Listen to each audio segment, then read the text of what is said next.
Good morning, students. Today we are starting with the last chapter in Unit 2nd, that is Structural Organization in Plants and Animals. And the chapter that we are starting is Chapter 7, Structural Organization in Animals. So इस chapter में 5 topics हैं: animal tissues, organ and organ system, earthworm, cockroach and frogs, जिनमें से सिर्फ एक topic that is 7.1 animal tissues आपके syllabus में है इस बार, तो हम एनिमल टिश्यू से ही स्टार्ट करेंगे।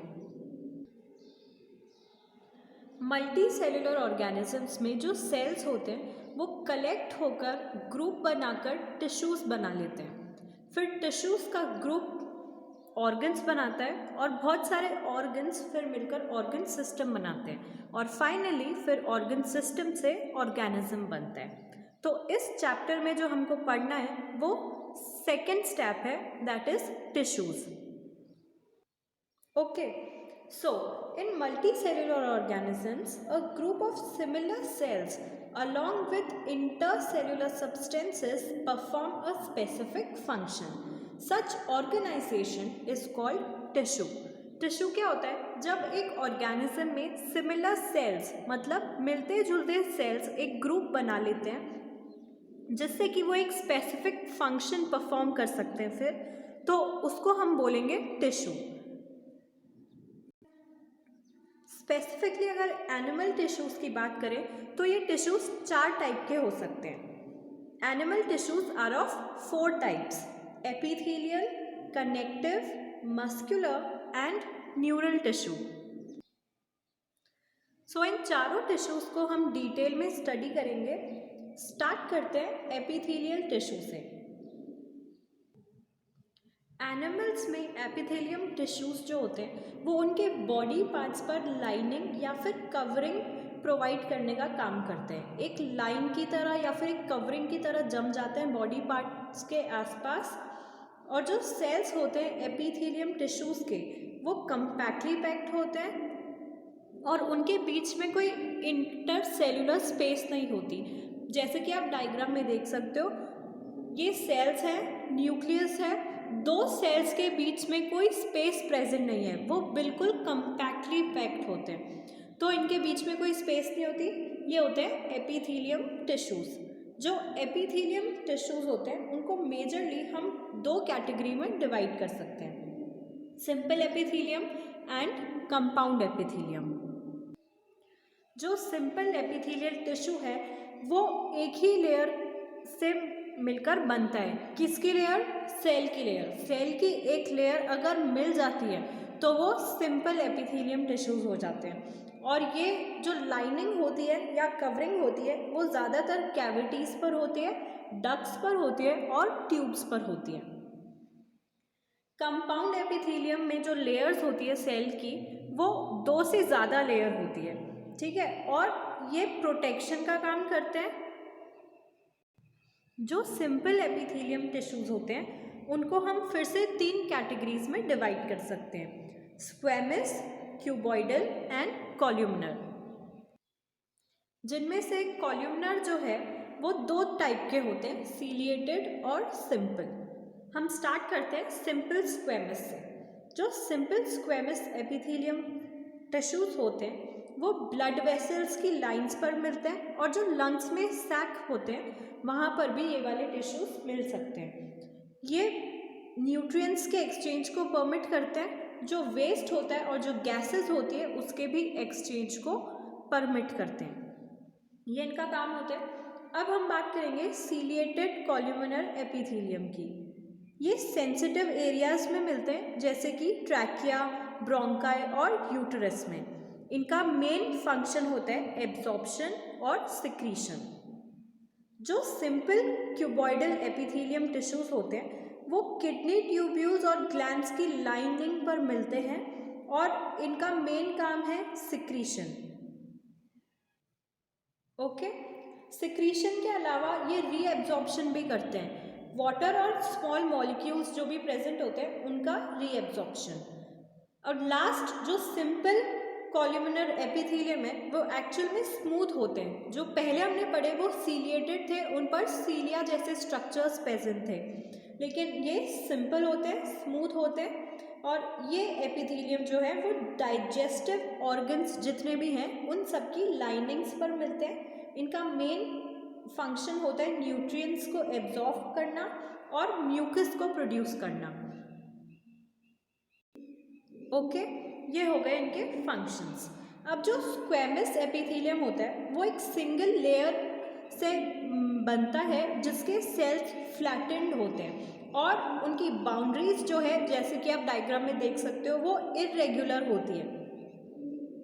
क्यूबॉइडल एपिथेलियम जो है वो भी सिंगल लेयर ऑफ सेल्स से मिलकर बनता है और ये डक्ट्स, ग्लैंड्स, ट्यूब्यूल्स में मिलता है। जो नेफ्रॉन होता है किडनी का, वहाँ पर भी ये सेल्स मिलते हैं। एब्जॉर्प्शन और सिक्रीशन इनका मेन काम है। कॉल्यूमिनर एपिथेलियम जो होते हैं वो मिलकर बनते हैं टॉल और सिलेंडर सेल्स से। जो न्यूक्लियस इनमें होता है वो बेस पर लोकेटेड होता है और फ्री सरफेस जो होता है वो माइक्रोविलाई हो सकता है। स्टमक की लाइनिंग और इंटेस्टाइन पर मिलते हैं। ओके, ये थे इनके जनरल कैरेक्टरिस्टिक फीचर्स। अब जो कॉल्यूमिनर और क्यूबॉइडल एपिथेलियम सेल्स होते हैं वो स्पेशलाइज्ड होते हैं सिक्रीशन के लिए, इसीलिए उनको ग्लैंड्यूलर एपिथेलियम भी बोला जाता है। ये यूनिसेल्युलर हो सकते हैं जैसे कि गोबलेट सेल्स एलिमेंट्री ग्लैंड में जो मिलते हैं, और ये मल्टी सेल्युलर भी हो सकते हैं जैसे कि salivary gland. Now talking of glands, there are two major types of glands, endocrine and exocrine. जो एंडोक्राइन ग्लैंड होती है उसका मेन फंक्शन होता है एंजाइम्स, मिल्क, म्यूकस और सलाइवा सिक्रीट करना, और जो एक्सोक्राइन ग्लैंड है उसका मेन फंक्शन है हॉर्मोन्स को सिक्रीट करना। तो ये इनके स्पेसिफिक काम होते हैं। जो एंडोक्राइन ग्लैंड्स हैं जब वो ये सारे सब्सटेंसेस सिक्रीट कर देते हैं, एंजाइम्स, मिल्क, म्यूकस और सलाइवा, तो वो डायरेक्टली रिलीज नहीं करते टारगेट साइट पर, वो डक्ट्स के थ्रू इन सारी चीज़ों को रिलीज करते हैं। और जो एक्सोक्राइन ग्लैंड्स हैं उनको डक्ट्स की ज़रूरत नहीं होती है, वो डायरेक्टली टारगेट साइट्स पर रिलीज कर देते हैं हॉर्मोन्स को ब्लड के through. Okay, so endocrine glands secretes enzymes, milk, mucus and saliva etc. and the products are released through ducts. Whereas in exocrine glands, they secrete hormones which are directly released at target sites through blood. Clear है? तो अभी तक हमने पढ़े simple epithelial tissue के functions और उनके types. अब हम अगर कंपाउंड एपिथेलियम की बात करें तो कंपाउंड एपिथेलियम का मेन फंक्शन होता है प्रोटेक्शन। प्रोटेक्ट करता है ऑर्गन्स को या सेल्स को केमिकल और मैकेनिकल स्ट्रेस से। कैसे प्रोटेक्ट करेगा? जो कंपाउंड एपिथेलियम टिश्यूज होते हैं वो ड्राई सरफेस जहाँ पर भी है स्किन की उसको कवर कर लेते हैं, उसको मॉइस्ट कर देते हैं और वहाँ पर ये ग्रुप बनाकर उस ऑर्गन को या उस ऑर्गेनिज्म को प्रोटेक्ट करने का काम करते हैं। जो एपिथेलियल सेल्स होते हैं वो एक साथ जमने के लिए उनको किसी इंटरसेल्युलर मटेरियल की ज़रूरत होती है, तो वो इंटरसेल्युलर मटेरियल जो होता है उसको बोलते हैं जंक्शन। जंक्शन मेजरली 3 टाइप्स के हो सकते हैं। प्रीवियस चैप्टर में जब हमने प्लाज्मा मेम्ब्रेन का स्ट्रक्चर पढ़ा था तब हमने ये तीनों जंक्शंस और इसके अलावा 2-3 जंक्शंस और थे उनको डिटेल में स्टडी किया था। तो एपिथेलियम टिश्यूज में जो जंक्शंस होते हैं वो होता है tight junction, adhering junction and gap junction. जो टाइट जंक्शन होता है वो जो भी सेल्स के बीच में अगर कोई लीक हो रहा है मटेरियल तो उस लीकिंग को रोकता है, हेल्प्स टू स्टॉप लीकिंग। और जो एडहेरिंग जंक्शंस है, एडहेरिंग मतलब टू फॉर्म टुगेदर और टू मेक अ ग्रुप, तो एडहेरिंग जंक्शंस हेल्प करता है सेल्स को एक ग्रुप बनाने में नेबरिंग सेल्स के साथ कनेक्ट करके, और जो गैप जंक्शन है वो फैसिलिटेट करता है सेल कम्युनिकेशन को।